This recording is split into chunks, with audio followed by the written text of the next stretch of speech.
Welcome, brave souls, to Fear File Chronicles, your one-way ticket to spine-chilling stories and terrifying tales.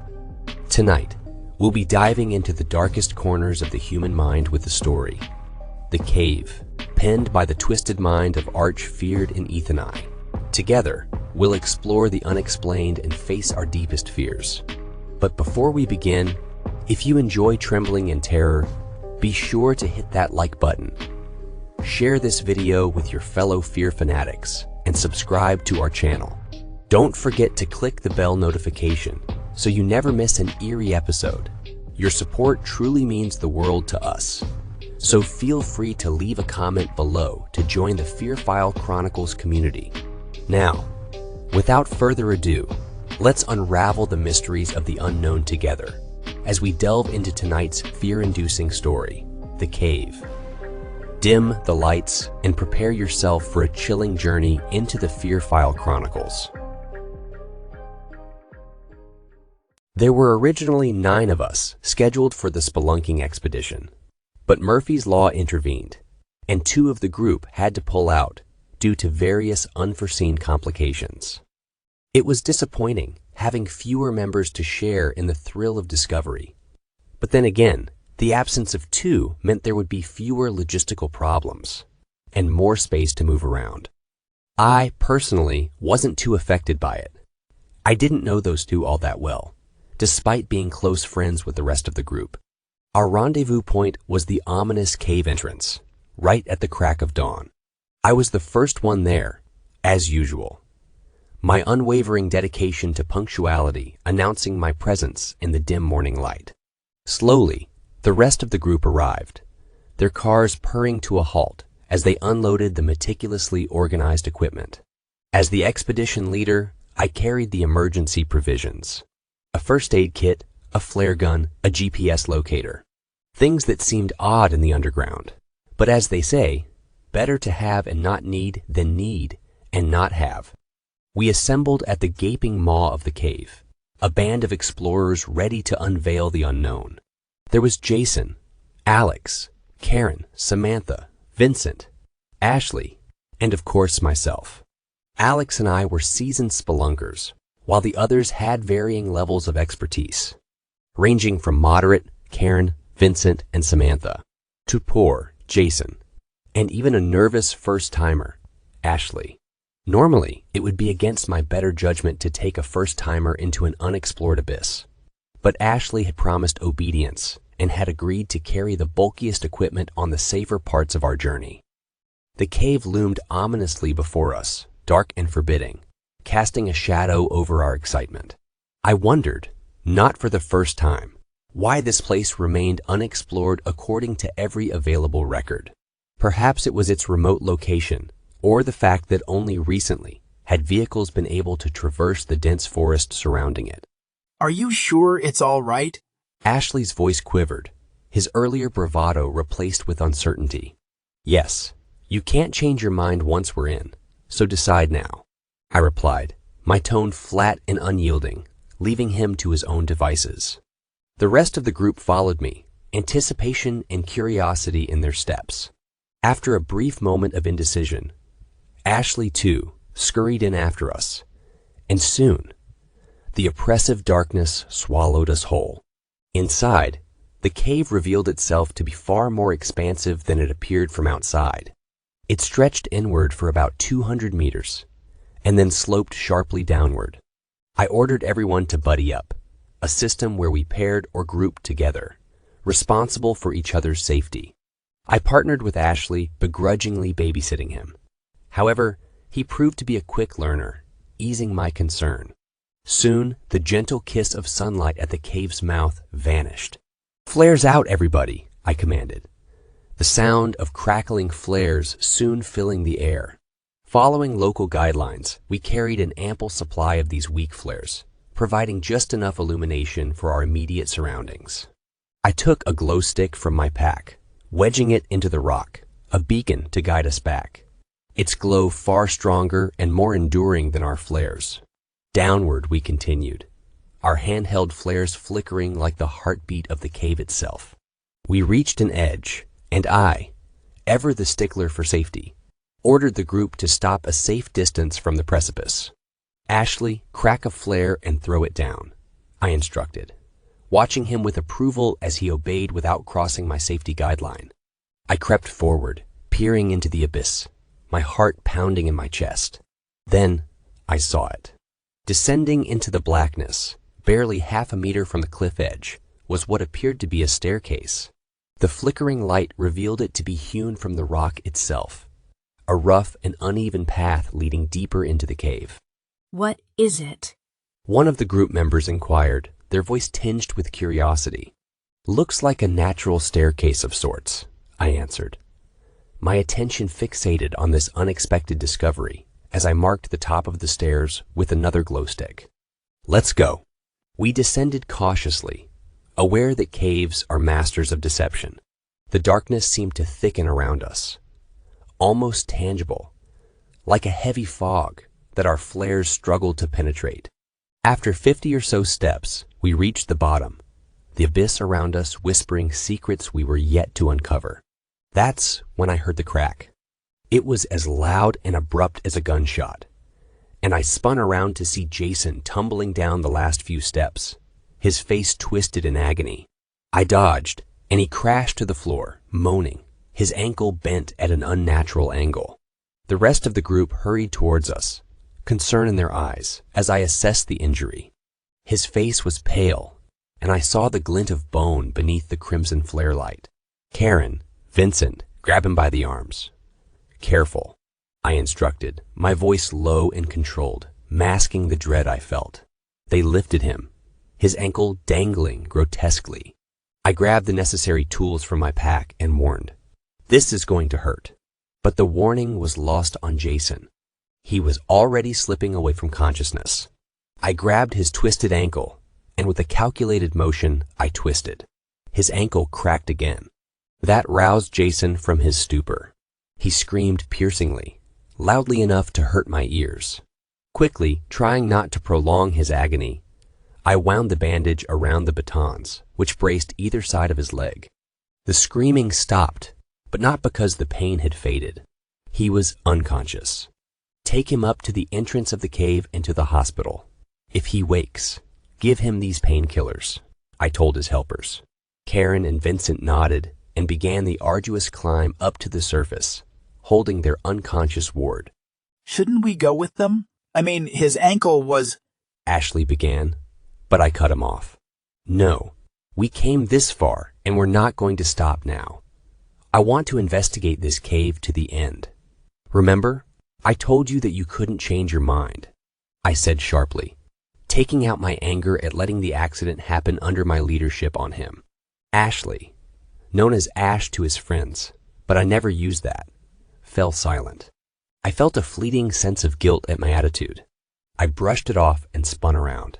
Already, Jason and the others were out of view. Around the group, the darkness surrounded us like a malevolent entity, a hungry shadow ready to consume. The landing we were on led further into the cave for quite a while, and we proceeded incident-free, thankfully. I marked our progress with the glow sticks at various intervals. Strangely, like the flares, they gave off less light the deeper we progressed. It began to unnerve me, and I could tell the others noticed it too. Alex and Samantha, who were incidentally brother and sister, fell a few steps behind us.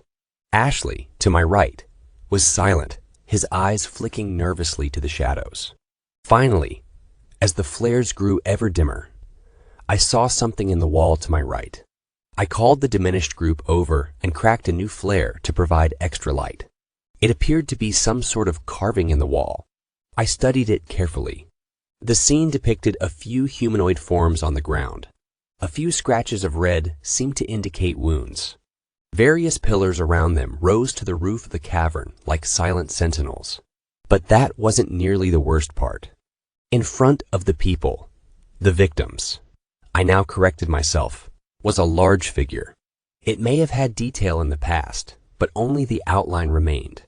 The body was scratched out. It was a disturbing scene, like a nightmare carved in stone. Then I looked beneath the scene, and my eyes widened. It had a message. The strange thing about the message was that it was in English. The carving looked entirely authentic, meaning that a caveman, if you'll pardon the pun, had created it. I found it impossible that the same person could have scrawled the 5 words below the picture. Behind me, Alex read it out loud. The jackal and the cave. How strange. Indeed, that was the message, written entirely in capitals. I dismissed the painting and turned back to the main path. It was obviously a hoax. There was no way a caveman could write in any script, let alone in English. Probably some kid mucking around in days long past. But it still made me uneasy, regardless of what I assumed it to be. If it was a hoax, then why does it look so authentic? Why does it feel so real? Eventually, the 4 of us had our fill of the jackal and the cave. And, after Ashley had snapped a photo of it for a keepsake, we continued into the cave. I was forced to light 2 flares at a time now, to ward off the choking darkness. The diminishing effectiveness of the flares puzzled me. In all my time spelunking, I had never encountered anything like it. I wondered whether it was a defective bunch or some other reason. It had to have a logical, rational reason, didn't it? Behind me, Alex and Samantha were still locked in conversation. I picked up snatches of the heated debate as we walked. They, like me, were still pondering the origin of the admittedly ominous cave drawing. I wished they'd drop it already, or at least quiet down. I looked to my right, saw nothing but a sloping cave wall, and looked away, back to the trail. I froze and turned. There, among the rock that I had just glanced at, was another carving. I felt sick as I hurried over to it. The red glow of the flares flickered on the wall, dancing over the picture, making it look demonic under the sparse light. It depicted a scene much like the last, except there were only 2 bodies on the floor. The third was in midair, seemingly held by an appendage. Not quite an arm, not quite a tentacle, from the titular jackal. The pillars around the scene appeared again, except with small, indistinct etching on them. Like before, only the faint outline of the jackal appeared, the rest of it having been scribbled, or scratched. I couldn't tell which. Out. Underneath it was another 5-word message, one that I read quickly and immediately wished I hadn't. Go back. The jackal waits, it said. I turned from the carving as the others moved in to get a good look, and tried not to panic. The air felt thin and dry, much like the air in the Andes. I'd gone climbing there a few years ago, and terrible things had happened, which explained my preference for underground rocks as opposed to aerial ones. But that's a story for another day and another time. Around me, the darkness was thick. I could no longer see without the flare's aid. Suddenly, irrationally, I knew if I stayed in this underground labyrinth for much longer, I would lose my sanity. But that was the mind of an irrational man talking. I leaned against the opposite wall, breathing deeply and slowly to regulate my rapid heartbeat. Spots danced in front of my eyes momentarily as I oxygenated my blood rapidly. Slowly, the panic faded to be replaced by a sense of calm. I didn't get overworked often, but when I did, I tended to edge towards hysteria. Taking one last deep breath, I straightened and looked around. That's when I realized that Ashley was gone. The realization hit like a punch to the gut, sending a wave of dread cascading through my veins. Ashley was gone, and the cave's dark mystery seemed to close in around us. A web of shadows woven by unseen hands. The jackal was waiting, and somewhere in that suffocating darkness, it had whispered its ominous warning. We were not alone. Slowly, I stood, scanning the dark passage for any sign of Ashley. Samantha and Alex, identical twins and typically argumentative, were still caught in a heated debate over the cave carving. As Alex drew a breath to continue his passionate opinion, I stepped between them, holding my hands up in a gesture of peace. Have either of you seen Ashley? He's gone, I said, stepping back once I saw that they had ceased their quarreling and listened to my words. No. They responded in unison, their voices echoing eerily in the cavern. I sighed in frustration and looked around the cold, shadowy cavern, my breath visible in the air. There was no trace of Ashley anywhere, his presence erased like a ghost. He couldn't have gone far, not with that massive pack he had strapped to him, Alex said reasonably, possibly sensing the panic bubbling within me. The entire expedition had faced problems from the start. First, the dropouts, then Jason, and now this. It was as if we were cursed or ensnared by some other superstitious malevolence. I was a born skeptic and proud of it, but doubt began to creep in.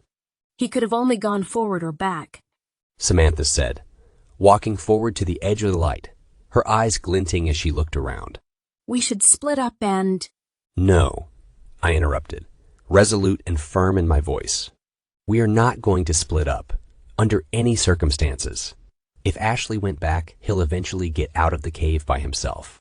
So, we go forward and hope that stupid prick hasn't done anything reckless, I interjected flatly, turning away from the duo and proceeding into the consuming darkness.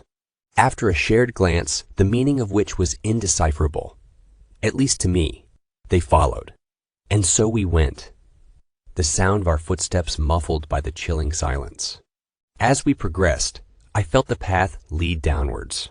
It was a marginal slope, almost undetectable by the naked eye, but I felt myself pushing harder into the rock with each step, thanks to the extra gravity of descent. It wasn't of any concern to me. Such natural formations were common, but something in the air felt wrong. We proceeded ever further into the depths of the cave, calling out Ashley's name as we went, our voices desperate echoes of hope. Then I saw it. It was over to the right, like the others. It was, of course, another carving, but this one seemed to breathe a life of its own. I felt a sickness in the pit of my stomach as I scanned it. The titular jackal had increased in size yet again. The tentacle appendage hybrid was shorter, as if the beast had pulled it back, ready to strike. The previously held corpse was ominously absent from the scene, and I tried not to think about what had happened to it. The pillars with carvings on them also appeared. As before, the jackal had the majority of its detail erased, making it little more than an outline. But now there was detail on the edge of the beast. I knew the short lines represented skin, apparently leathery and cracked, a monstrous creation of nightmares. Then I read the message. It was again 5 words long, and my eyes widened in a flash of shock and fear, my heart pounding in my chest. "This is your last chance," it read, the words etched with a malevolent promise. I stumbled back from the carving in terror, raising my hands in front of me as if it were alive and coming for me. As I hit the back wall, I saw Alex and Samantha close in to study the carving, their faces untouched by the ominous message that had so shaken me. I gasped for breath, winded by the sudden impact, my mind reeling with panic and fear. The carving was no longer just the work of pranksters. It was something far more sinister. I turned to my left, hoping to see Ashley, but what met my eyes was something else entirely. Instead, I saw the gateway. It appeared to be a stone arch, hewn from black granite, the very essence of foreboding.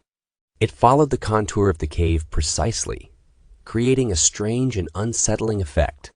Carvings of various symbols, letters, and pictures, alien and incomprehensible, covered the gateway, which appeared seamless, without join or cut.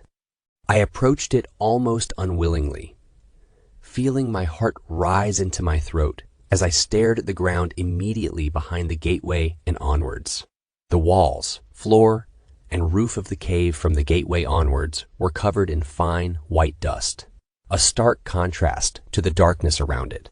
Alex and Samantha joined me at the edge of the gateway, our silence heavy with dread. I looked at the top and saw yet another 5-letter message carved there, the letters seeming to whisper to my soul. The gateway to the jackal read the message, a dire warning or a beckoning invitation. And hell with it, I thought, my mind a whirlwind of fear and curiosity. Then I heard the scream.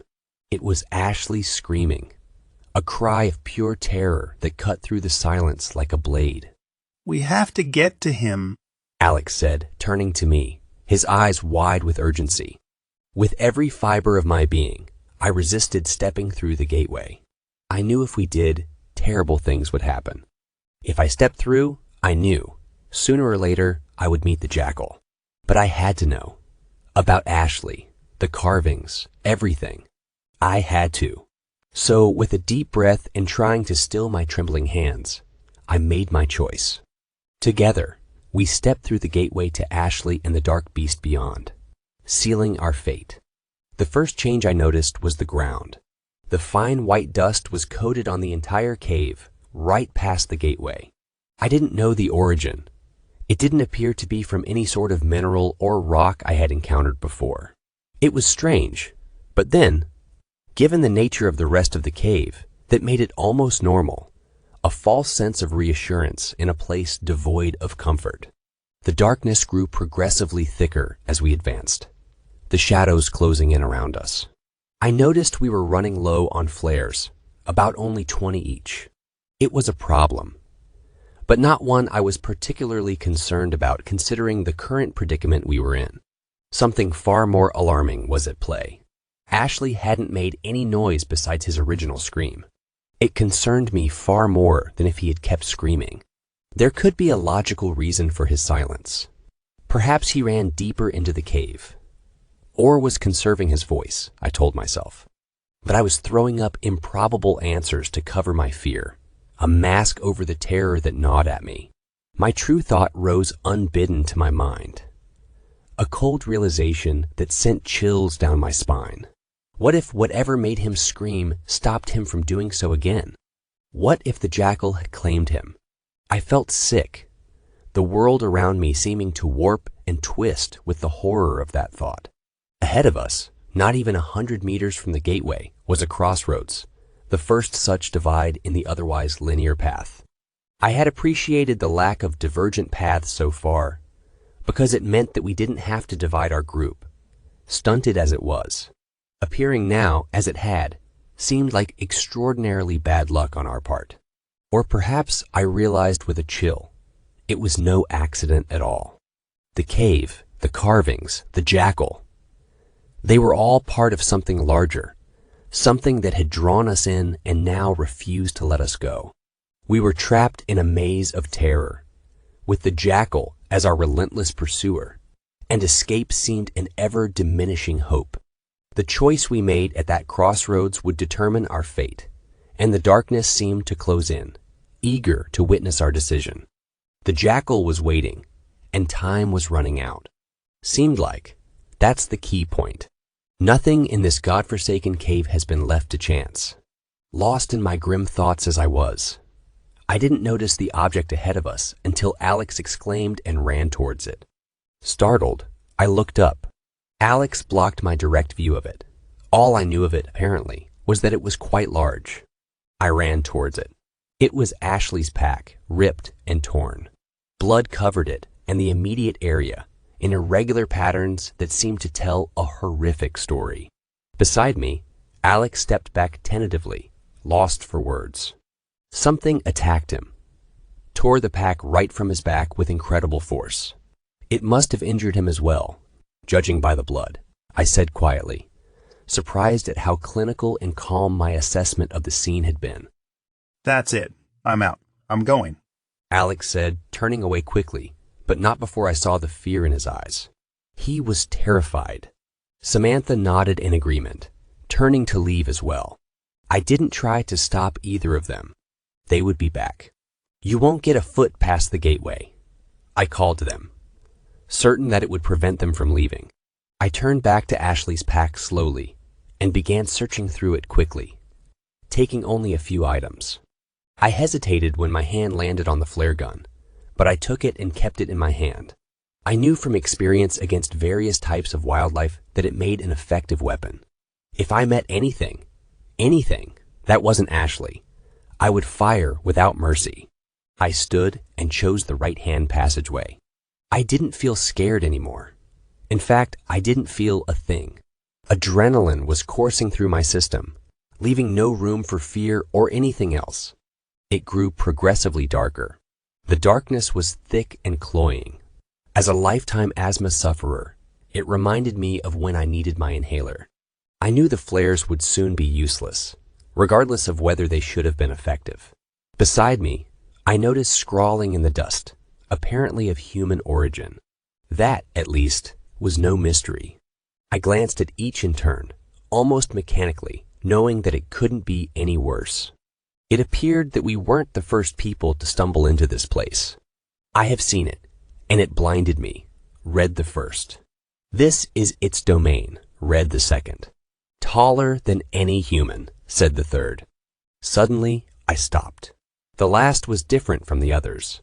It was in lowercase and appeared to be freshly written. It cut me. I'm running for my life. That was Ashley's writing. And then, as if by magic, I heard two things. A scream and a roar. Ashley, the jackal. And they were close. I ran forward. I felt, rather than sensed, that I had breached into a massive cavern. To prove my theory, I impulsively punched the air to my right. If I was still in the claustrophobic cave, my hand would surely be shattered on the wall. As I expected, I hit nothing but the stagnant air of the cave. The flares provided nothing more than a dim glow. I looked at it in horror as the glow faded slowly. The fading light represented my last defense against the virulent darkness of the cave and its sole inhabitant, the inhabitant some called the jackal. The light faded completely. I was alone. The moment I heard the voice. It was flat and terrible and loud. It reverberated around me, seemingly without a source or direction. I spun in the darkness, the cloying, constricting darkness, and felt my heart in my throat. I knew that if I walked backward, I would no longer find the passageway that had led me to the lair of the jackal. Once you entered this central cavern, there was no leaving it. Just like the carvings promised, I thought. This is my cave, it bellowed. I screamed and ran. It was a futile gesture. The voice boomed around me, terrifying in its alienness and its flat, expressionless quality. The jackal was not human, nor was it even some revenant or ghost of a forgotten culture. It was something that had no place in this universe, and something that I wished never to see. My heart thundered in my chest and my eyes vibrated. I could no longer even control my own body. I'm a prisoner in my own body. The other one screamed before I took him, boomed the jackal, interrupting my thoughts. Fuck you, I screamed hysterically into the darkness around me. It was a petty rebellion. I doubted the jackal even knew what it meant, but I felt better for it all the same. Around me, the darkness coalesced. It's alive, I thought. I tried to stifle a scream as an image popped into my head. Thousands of millions of bugs crawling over me in the darkness, biting, scratching, and running, and was banished moments later by the jackal's next terrible oration. You will remain here forever. It howled. I know that voice, I thought vaguely. After the voice came footsteps. I sensed. I could both feel the tremors and hear the steps. Hundreds of them around me, pounding the floor in a rapid and terrifying rhythm. Rolling thunder, I thought crazily, and laughed. What little sanity I possessed was rapidly being eroded away by the darkness. Millions of bugs, rolling thunder, the jackal, and its influence over the cave and, consequently, those inside it. I doubted if Ashley was still alive, that Samantha and Alex had escaped. I didn't even think that Karen, Vincent, and Jason had escaped alive. Even as I considered this, the jackal howled again, the flat voice echoing throughout my dark prison.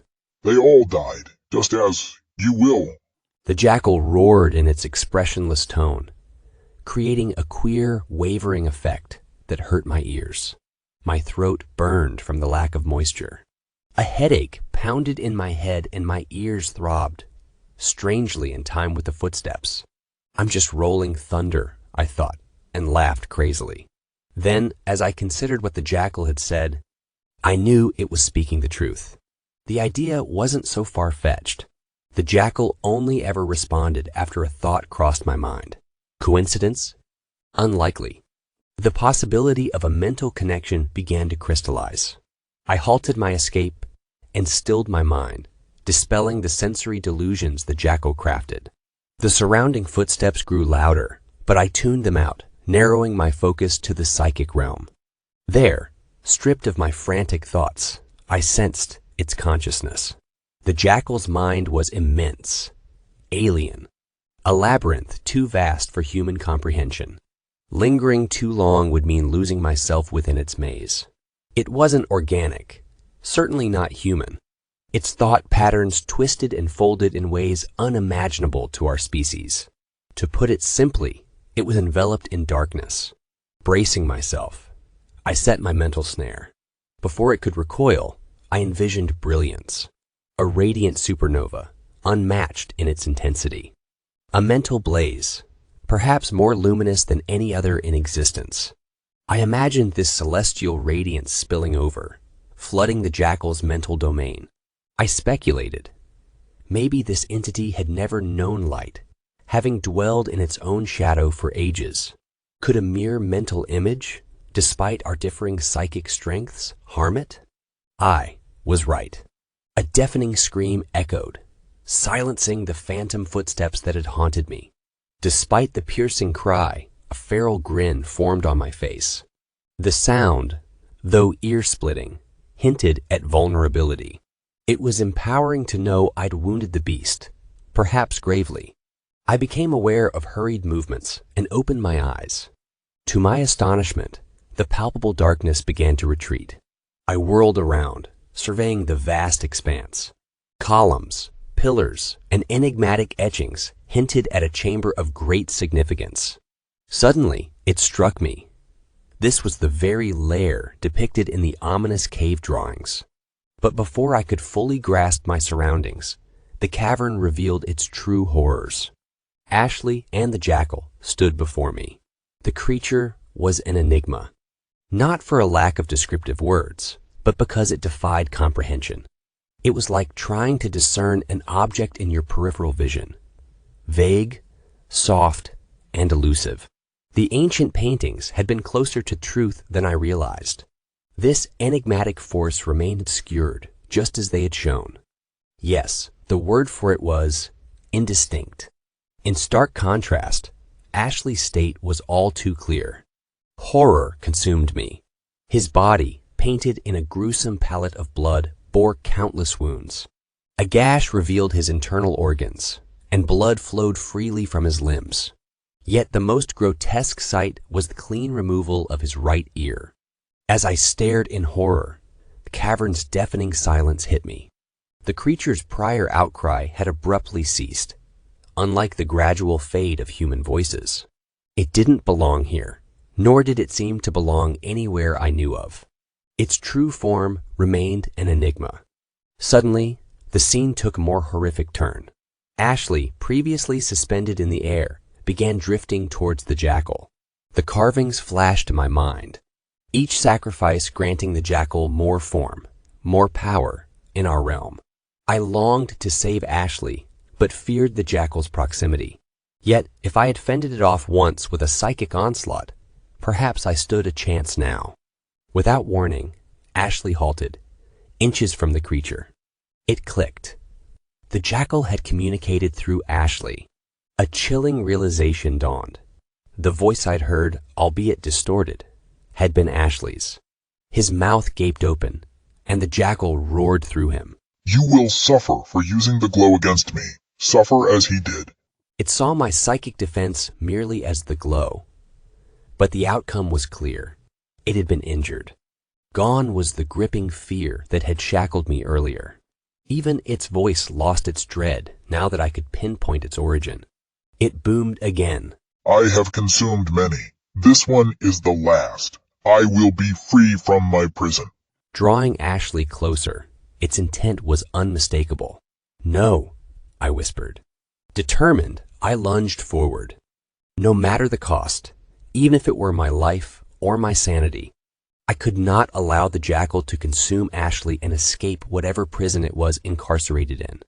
Such a beast would wreak unimaginable destruction on the surface. From my pocket, I produced the final item I'd taken from Ashley's belongings, a flare gun. As Ashley and the jackal merged, I aimed and pulled the trigger. The world exploded around me. Well, my friends, we've reached the end of tonight's chilling tale, The Cave, by the talented Archfeared and Ethan I. I hope you've enjoyed our descent into darkness and that you'll carry a piece of the Fear File Chronicles with you as you drift into uneasy dreams. If our story left you shivering and shaking, don't forget to like this video, share it with others who crave a good scare, and subscribe to the Fear File Chronicles for more haunting horrors. Remember to hit the bell notification so you're always among the first to know when a new nightmare awaits. As always, we appreciate your support and would love to hear your thoughts in the comments below.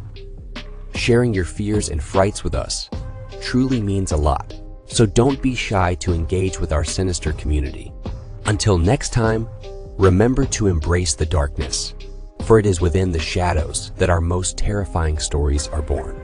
Good night, and stay scared.